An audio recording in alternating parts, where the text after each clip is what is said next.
नमस्कार, जय हिंद। मैं ठाकुर अजीत राठौर आपका स्वागत करता हूं, अभिनंदन करता हूं। आशा करता हूं आप सभी स्वस्थ होंगे, खुश होंगे।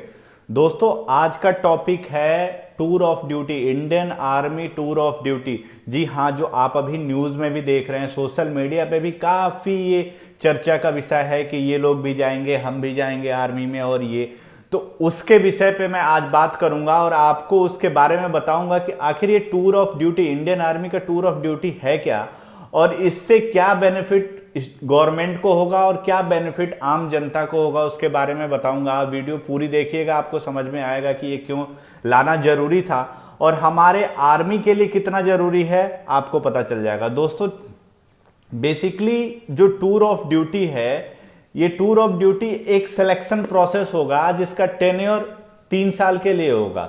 यह एक ऐसी प्रोसेस होगा जिसमें अगर जो आप सेलेक्ट होते हैं तो आपको 3 साल के लिए आर्मी में जाने का अवसर मिलेगा, ट्रेनिंग मिलेगी और आपको आर्मी के साथ काम करने का मौका मिलेगा।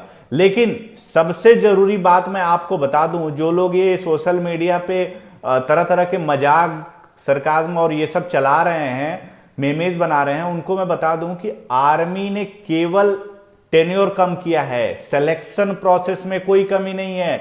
जो सीडीएस के लिए रिटन एंड आप एसएसबी देते थे, एनडीए के लिए देते थे, एसएससी के लिए देते थे, जो रिटन एग्जामिनेशन होते थे, जो भी उनका क्राइटेरिया था, जो एसएसबी होते थे, उसमें कोई रियायत नहीं मिलेगी। सब कुछ एज इट इज रहेगा। सिलेक्शन प्रोसेस जो एक जवान के लिए होता था, 1600 मीटर की दौड़ 5 मिनट के अंदर लगानी थी, वही रहेगा।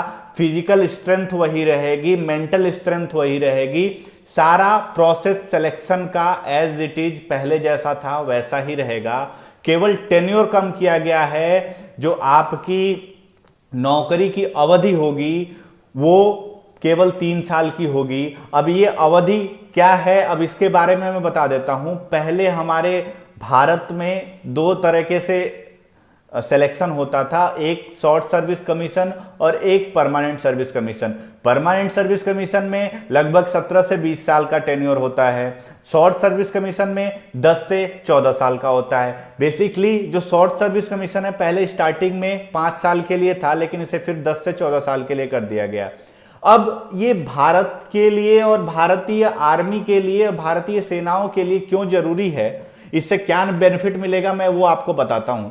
बेसिकली दोस्तों, जब कोई भी एक ऑफिसर एसएससी के थ्रू ज्वाइन करता है और 10 साल तक नौकरी करता है, तो उसका टोटल खर्चा, सैलरी से लेके उसको जो भी अलाउंसेज मिलते हैं, वो total CTC, cost to the company, उसको क्या पड़ता है, इंडियन गवर्नमेंट उस पे 5.12 CR, 5 करोड़ 12 लाख रुपए उस पे खर्च करती है। और अगर जो वही ऑफिसर 14 साल की नौकरी करता है तो 6.83 CR, that mean 6 crore 83 lakh रुपए एक ऑफिसर पे खर्च करती है, जो एक सीटीसी आता है। टोटल सैलरी, अलाउंसेज और जो भी बेनिफिट्स मिलते हैं वो।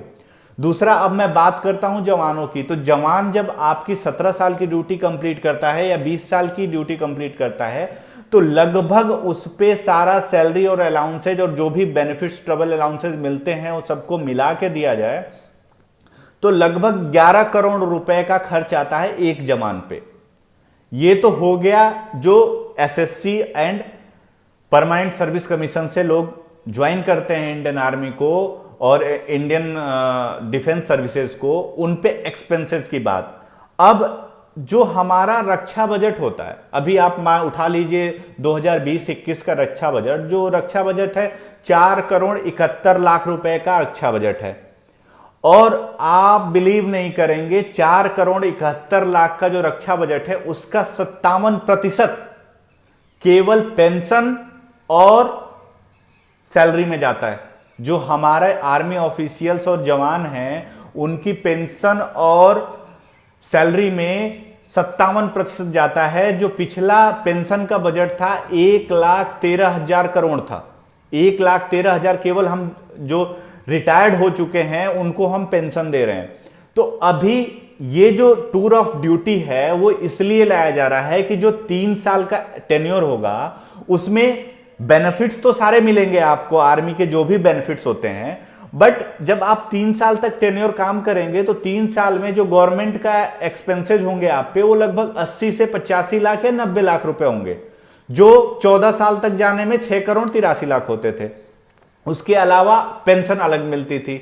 तो आप अगर जो कोई कैजुअलिटी होती है, कोई भी दिक्कत होती है, कोई भी आर्मी का जो भी रूल्स है अकॉर्डिंग टू डिफेंस सर्विसेज जो भी आपको मिलना है वो सब मिलेगा 3 साल तक। लेकिन इसमें पेंशन नहीं होगी। जहां तक ये टूर ऑफ ड्यूटी लाई जा रही है इसमें आपको पेंशन नहीं मिलेगी।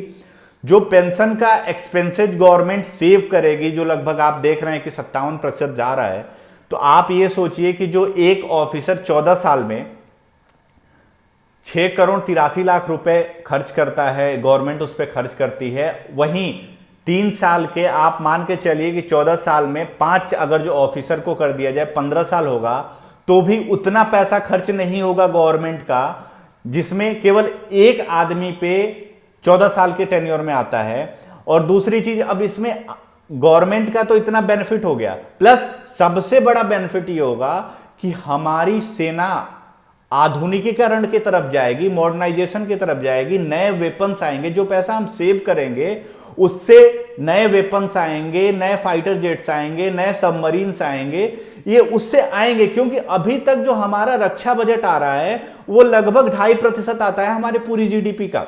अभी आपने देखा कोविड पे 10% आया बजट कोविड से लड़ने के लिए, लेकिन हमारा जो सबसे अहम है आर्मी और डिफेंस सर्विसेज, उसको केवल 2.5% मिलता है पूरे हमारी जीडीपी का।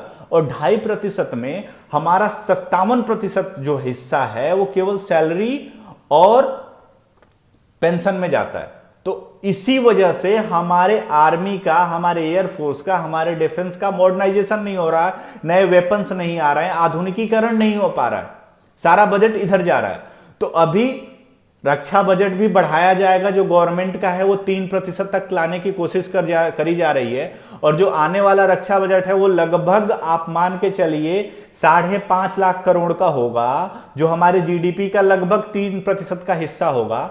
और इससे सबसे बड़ा फायदा होगा, हमारे डिफेंस सर्विसेज मॉडर्न हो जाएंगी, आधुनिक वेपन्स आ जाएंगे और सारा चीज आधुनिकीकरण में जाएगा।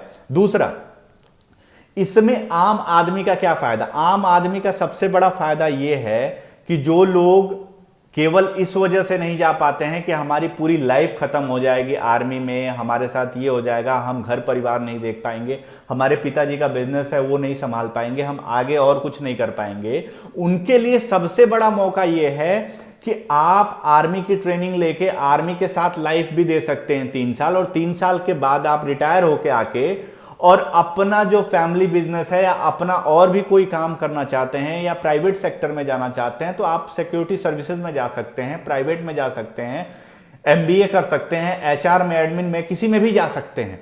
अभी मेरे काफी सारे नोन पर्सन्स हैं जो एसएससी करने के बाद रिटायर होकर अभी कंपनी में एचआर हेड हैं, एडमिन हेड हैं, वो सब लोग काम कर रहे हैं अच्छे पैकेज के साथ।